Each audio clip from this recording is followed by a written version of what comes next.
नमस्ते दोस्तों, फिर से एक बार हम हाजिर हुए हैं ट्रेंडी ट्रेंड चैनल के एक नए एपिसोड में।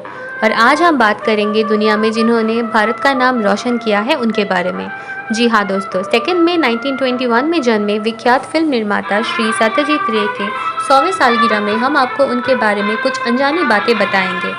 इसीलिए इस वीडियो को एंड तक देखना ज़रूर, और अगर आपको हमारा वीडियो अच्छा लगे तो लाइक, शेयर और सब्सक्राइब करना मत भूलिएगा। सत्यजीत रे फिल्म मेकर बनने से पहले डीजे केमार के कैलकाटा ऑफिस में as an junior graphic designer काम करते थे और उन्होंने सिग्नेस प्रेस के बुक कवर्स भी डिज़ाइन किए थे। रे की पहली फिल्म पौथेर पांचाली भारत की पहली और एक लौती ऐसी फिल्म है जिसमें फिल्म के निर्माता खुद, कला कुशली, सारे अभिनेता अभिनेत्री सभी अनुभवहीन और नए थे। पौथेर पांचाली फिल्म के लिए प्रोड्यूसर नहीं मिलने के कारण रे ने अपने पैसों से शूटिंग शुरू की। फिर उनके पत्नी ने भी अपने सोने की चूड़ियाँ गिरवी रख दी, पर उससे भी कुछ खास मदद नहीं हुई और आखिरकार पश्चिम बंगाल के सरकार ने फिल्म को फिनेंस किया।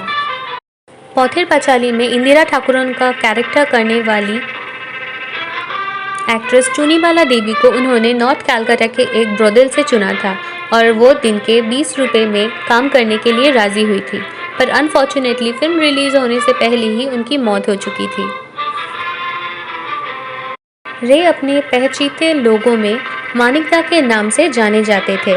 उनके फिल्मों ने 32 राष्ट्रीय पुरस्कार हासिल किए थे, जिनमें से 6 बेस्ट डायरेक्टर कैटेगरी के लिए था, और ये अवार्ड्स उन्हें चिड़ियाखाना, गोपीगाइन बाघाबाइन, प्रतिद्वंदी, सोनार केल्ला, जनो अरण्य, आगंतुक इन फिल्मों के लिए मिला था। उन्होंने पहली कलर्ड बंगाली फिल्म बनाई थी कांचनजंगा, जो 1962 में रिलीज हुई थी, जो भारत की पहली एंथ्रोपोलॉजी फिल्म के तौर पे जानी जाती है। रे के समकालीन बाकी फिल्म मेकर्स और फिल्म हिस्टोरियन के साथ मिलकर उन्होंने 1947 में कैलकाटा फिल्म सोसाइटी की स्थापना की थी। 1961 के बाद रे ने अपने सारे फिल्मों के म्यूज़िक खुद कंपोज करते थे और अपने फिल्मों की पब्लिसिटी पोस्टर भी खुद डिज़ाइन करते थे। पौथेर पांचाली बनाने में उन्हें 3 साल लगे थे और इस फिल्म की बजट 1 लाख से भी कम थी। बाद में इस फिल्म के बारे में बताते हुए रे ने कहा था कि ताज्जुब की बात ये थी कि इन 3 सालों में अपू की वॉइस नहीं टूटी थी, दुर्गा जवान नहीं हुई और इंदिरा ठाकुरन की मौत भी नहीं हुई थी। सत्यजीत रे को ऑक्सफोर्ड की तरफ से डॉक्टरेट मिला था। चार्ली चैपलिन के बाद ये दूसरे डायरेक्टर थे जिन्हें ये सम्मान मिला। रे की म्यूज़िक सेंस की वजह से वेस एंडरसन इतने प्रभावित हुए थे कि उन्होंने अपनी फिल्म द दार्जिलिंग लिमिटेड में सत्यजीत रे के कंपोज किए हुए साउंड ट्रैक इस्तेमाल किए। उन्होंने रे की फिल्में जलसाघर, 3 कन्या, पौथेर पांचाली, देवी, अपराजितो, अपुर संसार, कांचनजंगा, चारुलता, जय बाबा फेलुनाथ इन सारी फिल्मों की धुनों को अपने फिल्मों में भर दी थी। सत्यजीत रे ने उनके दादाजी उपेंद्र किशोर रायचौधरी के लिखे फैंटेसी स्टोरी गोपीगाइन बाघाबाइन पे फिल्म बनाते वक्त उसका एक इम्पॉर्टेंट कैरेक्टर भूतों के राजा के लिए खुद अपनी आवाज़ दी थी।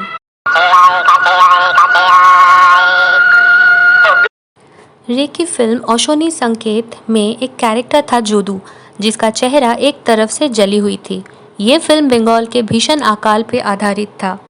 इस फिल्म को देखने के बाद विख्यात प्लास्टिक सर्जन मुरारी मोहन मुखर्जी ने फिल्म के प्रधान कैरेक्टर प्ले करने वाले एक्टर सौमित्र चैटर्जी को फ़ोन किया और उनसे कहा कि मैं फिल्म में जोदू का कैरेक्टर प्ले करने वाले एक्टर का फ्री में सर्जरी करना चाहता हूँ। इस पर सौमित्र हंसे और कहा कि वो सत्यजीत रॉय के मेकअप का कमाल था। 1948 में रे और उनके दोस्त हरिशंद्र दासगुप्ता टैगोर के घोड़े बाइरे पे एक फिल्म बनाना चाहते थे। रे स्क्रिप्ट और गुप्ता डायरेक्ट करने वाले थे, लेकिन प्रोड्यूसर स्क्रिप्ट में कुछ चेंजेस करना चाहते थे, जिसके लिए रे ने रिफ्यूज़ कर दिया और ये फिल्म बाद में कभी नहीं बनी थी।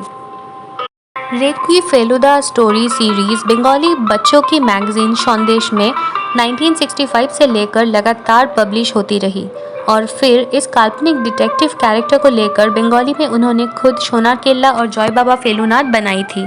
उनके देहांत के बाद बाकी फेलुदा सीरीज़ की फिल्में उनके बेटे संदीप रॉय ने डायरेक्ट की थी। 1992 में रे को life time achievement honorary Oscar मिला जब वो अपने हार्ट प्रॉब्लम्स की वजह से कोलकाता के एक हॉस्पिटल में एडमिटेड थे और ये पहली बार था जब एक इंडियन को ऑस्कर मिला, वो भी उन तक पहुंचाया गया। Speak with us from his hospital room in Calcutta.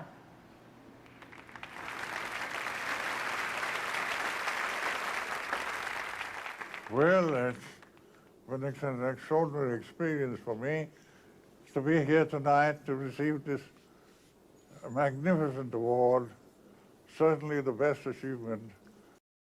उसी साल उन्होंने भारत रत्न भी जीता। उसी साल अप्रैल 23 में रे ने अपनी अंतिम सांस ली। ये थी सत्यजीत के राय के बारे में कुछ जानी अनजानी सी बातें। आखिर में हम बस इतना ही कह सकते हैं।